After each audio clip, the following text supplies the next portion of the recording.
Channel पे स्वागत करती हूँ। आज मैं बताने वाली हूँ मार्केस के बारे में कि मार्केस क्या होता है जन्म कुंडली में और इसका समय दशा अंतरदशा कैसा व्यतीत होता है। क्योंकि बहुत सारे लोग जब ज्योतिष के पास जाते हैं तो सुना होगा कि आपकी मार्केस की दशा चल रही है, तो लोग डर जाते हैं कि मृत्यु ही अब हो जाएगी, लेकिन ऐसा नहीं होता है। मार्केस का मतलब होता है मारक ग्रह। तो मारक ग्रह तो ये मारक ग्रह हमेशा मृत्यु ही नहीं देते हैं, मृत्यु तुल्य कष्ट भी देते हैं। कष्ट का मतलब ये होता है कि अगर मान लीजिए अगर किसी का सूर्य मार्केस हो गया तो वो अपनी दशा अंतरदशा में उसको जो है कि हड्डी की प्रॉब्लम हो जाएगा, हार्ट की समस्या हो जाएगी, उसकी बाईपास सर्जरी हो जाएगी, उसके अपने पिता के संपत्ति द्वारा संपत्ति का प्राप्ति नहीं होगी। तो जो भी कुंडली में मार्केस होगा, जो भी ग्रह मार्केस बन के आएगा वो वैसा ही कुंडली में फल देगा।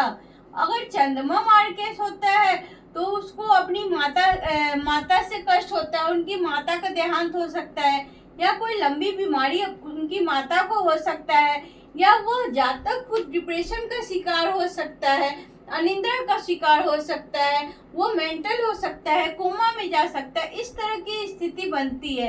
तो ये मृत्यु तो नहीं देगा लेकिन मृत्यु तुल्य कष्ट देता है, इसीलिए मार्केस इनको कहा जाता है, मार्केस की श्रेणी में रखा जाता है।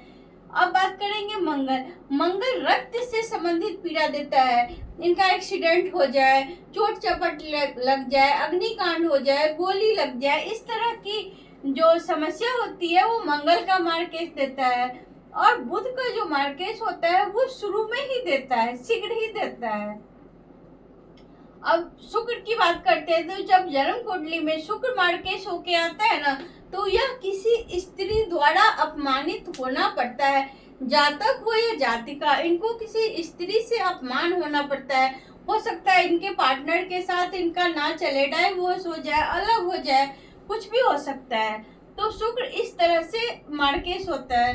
अब बात करते हैं गुरु की। तो जन्म कुंडली में जब गुरु मार्केस होता है तो ये पेट से संबंधित समस्या देता है, स्टोन वगैरह इस तरह की समस्या देता है, यूरिन इन्फेक्शन इस तरह की समस्या देता है गुरु जन्म कुंडली में।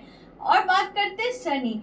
जब शनि मार्केस होता है तो सारे ग्रह को हटा के ये खुद मारक बनता है और ये मृत्यु के होने की संभावना इसमें ज्यादा रहती है। जब शनि का मार्केस होता है तो इसमें मृत्यु की संभावना ज्यादा रहती है, इन सब में संभावना कम रहती है मृत्यु की। ये सारे ग्रह मृत्यु तुल्य कष्ट देते हैं, लेकिन शनि जो है कि मृत्यु देता है। वो इसलिए कि शनि को ही आयु के कारक देवता माना गया है जन्म कुंडली में।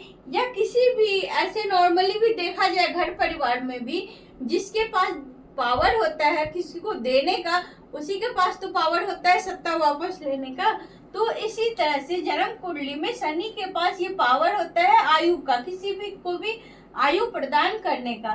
तो फिर ये लेने का काम भी फिर ये शनिदेव ही करते हैं। तो इसीलिए शनि का जो मार्केस होता है वो बहुत खतरनाक होता है, उनसे बचना चाहिए। ऐसे में महामृत्युंजय का 1.25 लाख जाप करवाना चाहिए, शनि का उपाय करवाना चाहिए, इन सब चीजों को करवाना चाहिए। अब बात करते हैं कि मारक ग्रह तो समझ गए ये होते हैं, लेकिन कुंडली में मारक स्थान कौन कौन से होते हैं। तो कुंडली में मारक स्थान द्वितीय भाव, यहाँ पे कुछ भी नंबर लिखा हो सकता है, ये भाव फिक्स है, मतलब भाव स्थिर है। द्वितीय भाव और सप्तम भाव के जो स्वामी होंगे वही मार्केस कहलाता है। अब बात करेंगे आयु कहाँ से हम लोग विचार करते हैं। तो आयु का विचार हम लोग अष्टम भाव से करते हैं, यहाँ से हम लोग आयु का विचार करते हैं काल पुरुष की कुंडली से। तो ये हम लोग यहाँ से अष्टम भाव से आयु का विचार करते हैं। तो आयु का व्यय कहाँ होता है। तो कोई भी भाव अपनी से जब 12वें भाव में जाता है तो उस चीज का व्यय करता है। तो इससे अकाउंट गिनती शुरू करते हैं और देखते हैं कि 12वां भाव कहाँ है। 1 2 3 4 5 6 7 8 9 10 11 और 12। तो इसीलिए सातवां भाव को हम लोग ले लिए, क्योंकि ये आयु का भाव है, इसी का तो विचार करना है ना हम लोगों को कि उसकी कैसी आयु है, अल्प आयु है, मध्यम आयु है या पूर्ण आयु है, तो इसी का विचार करना है। तो इससे 12वां हो गया सप्तम भाव। और एक भाव सिद्धांत भी है कि जिसके अनुसार जो भी भाव का हम लोग निकालते हैं, जिस भी भाव को हम लोग देखते हैं उस भाव से उतने ही भाव आगे जाते हैं, गिनती करते हैं तो वही फल मिलता है। तो ये कुंडली में 8वां भाव है, तो यहाँ से गिनती शुरू करेंगे और देखेंगे 8वां भाव कहाँ होगा। तो 1 2 3 4 5 6 7 8, यानी कि तृतीय भाव भी जो है कि आयु के कारक होते हैं। तो इस तरह से हम लोग बोल सकते हैं कि द्वितीय भाव, तृतीय भाव, सप्तम भाव और अष्टम भाव, ये चारों भाव आयु के लिए हम लोग देखते हैं और यही भाव मार्केस की स्थिति भी बनाता है। तो मार्केस की स्थिति कब बनेगा, ये तो समझ गए कि जन्म कुंडली में सूर्य, चंद्रमा, मंगल, बुध, शुक्र, गुरु और शनि का मार्केस क्या होगा, कौन से ग्रह कैसे फल देंगे। अब भाव भी समझ गए कि ये भाव द्वितीय, सप्तम, तृतीय और अष्टम के जो स्वामी होंगे वो मार्केस ग्रह कहलाएगा। भाव भी समझ में आ गया। अब हम लोग बात करेंगे कि मार्केस दशा क्या होती है, दशा कब आता है। तो जब भी जन्म कुंडली में सप्तमेश की महादशा हो, अष्टमेश का अंतरदशा हो और द्वितीयेश का प्रत्यंतर दशा हो, उस समय भी मार्केस बनेगा, उस समय भी मृत्यु तुल्य कष्ट होगा जातक या जातिका को। अब मान लेते हैं कि अष्टमेश की महादशा हो जाए, सप्तमेश का प्रत्यंतर दशा हो जाए और उसमें जो है द्वितीयेश या तृतीयेश का सूक्ष्म प्रत्यंतर दशा हो जाए, तो इस तरह से जो है कि वो भी दशा अंतरदशा मार्केस हो गया। तो कोई भी ग्रह अपने दशा अंतरदशा में ही फल देता है। अब मानते हैं कर्क लग्न की कुंडली हो गई 4 नंबर की, तो यहाँ पे शनि हो जाएगा, मकर राशि हो जाएगी और यहाँ पे कुंभ राशि हो गई। तो इसका मतलब ये हुआ कि जब शनि की महादशा में शनि का अंतरदशा या चंद्रमा का प्रत्यंतर दशा हो या शनि की ही महादशा में शनि की अंतरदशा हो तो या शुक्र का प्रत्यंतर दशा हो, तो उस समय भी जातक को बहुत कष्ट होगा, मृत्यु तुल्य कष्ट होगा। अब देखेंगे कि यहाँ पे द्वितीय भाव का स्वामी शुक्र हो जाएगा और यहाँ पे जो है कि सप्तम भाव का स्वामी शनि हो जाएगा। तो इसका मतलब ये हो गया कि शनि की महादशा, यहाँ भी अष्टम भाव के भी स्वामी शनि होंगे, तो शनि की महादशा, शनि का अंतरदशा और ये प्रत्यंतर दशा हो जाएगा शुक्र का, इसके स्वामी शुक्र होते हैं वृषभ के स्वामी। तो शनि की महादशा, शनि का अंतरदशा और शुक्र का प्रत्यंतर दशा ऐसे लोग के लिए, कर्क लग्न वालों के लिए जो है कि खतरनाक होगा। उनकी उस समय बोल सकते हैं कि उनको मृत्यु तुल्य कष्ट होगा। अब बात करते हैं हम लोग किसी और लग्न के लिए, समझ लेते हैं। अब बात करते हैं हम लोग मेष लग्न के लिए काल पुरुष की कुंडली के हिसाब से, तो 1 हो जाएगा, 2 हो जाएगा, यहाँ पे 7 और यहाँ पे 8, 2 3 4 5 6 7 8 9 10 11 और 12। तो मेष लग्न के लिए सप्तमेश कौन हो जाएगा, द्वितीय और सप्तम भाव दोनों के स्वामी शुक्र हो जाएंगे। शुक्र की महादशा में मंगल का अंतरदशा आएगा, ये प्रबल मार्केस हो जाएगा। या शुक्र की महादशा हो, शनि की अंतरदशा और ये बुध का प्रत्यंतर दशा।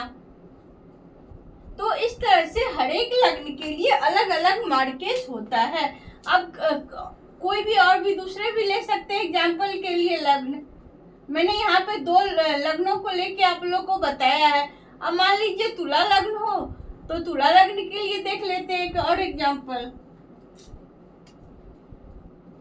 3 4 5 6 7 8 9 10 11 12 1 और 2, ठीक है।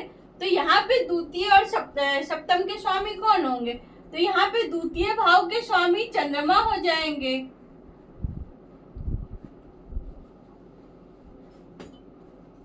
यहाँ पे द्वितीय भाव के स्वामी चंद्रमा हो जाएंगे, सप्तम के स्वामी गुरु हो जाएंगे और अष्टम के स्वामी शनि हो जाएंगे और ये तृतीय के सूर्य हो जाएंगे। तो इस तरह से हम लोग कह सकते हैं कि जब गुरु की महादशा हो, शनि का अंतर्दशा हो, चंद्रमा का प्रत्यंतर दशा हो तो उनको विशेष कष्ट मिलेगा। या शनि की महादशा हो, गुरु की प्रत्यंतर दशा हो, सूर्य की अंतर्दशा प्रत्यंतर दशा हो तो भी उस समय उनको ज्यादा कष्ट मिलेगा। तो इसी तरह से हर एक लग्नों के लिए अलग अलग मार्केस होता है, अलग अलग ग्रह मार्केस बन के आते हैं जन्म कुंडली में। वो अपना फल तभी देते हैं जब उनका महादशा, अंतर्दशा या सूक्ष्म प्रत्यंतर दशा हो, उसी समय वो अपना 100% फल देते हैं। और सारे ग्रह मृत्यु नहीं देते, सूर्य चंद्रमा मृत्यु नहीं देते हैं। मंगल, बुध, शुक्र और गुरु उस थोड़ा सा ज्यादा कष्ट देते हैं और शनि ही सबसे प्रबल मार्केस होता है। तो इसके उपाय करवाने चाहिए। जब भी आप लोग अपनी कुंडली विश्लेषण करवाते हैं, अगर वो बोलते हैं कोई ज्योतिष की आपकी मार्केस की दशा है तो उनकी पूजा करवाइए, 1.25 लाख महामृत्युंजय का जाप करिए, भगवान भोलेनाथ को पूजा करें, अभिषेक करें और शनि के मंत्रों का, जापों का उपाय करें। इस तरह से आप लोग मार्केस के प्रभाव को कम कर सकते हैं। आप देखते होंगे कि बहुत सारे लोग का एक्सीडेंट हो जाता है, बहुत बड़ी से बड़ी दुर्घटना हो जाती है, लेकिन वो बच जाते हैं। तो वो मंगल और गुरु जैसे ग्रह जब आता है मार्केस बनके तो इस तरह की घटनाएं होती है। लेकिन शनि का मार्केस सबसे ज़्यादा खतरनाक होता है, तो इनसे बचना चाहिए। तो कैसा लगा ये वीडियो जरूर बताइएगा। मिलते हैं अगले वीडियो में किसी नए टॉपिक के साथ। हर हर महादेव।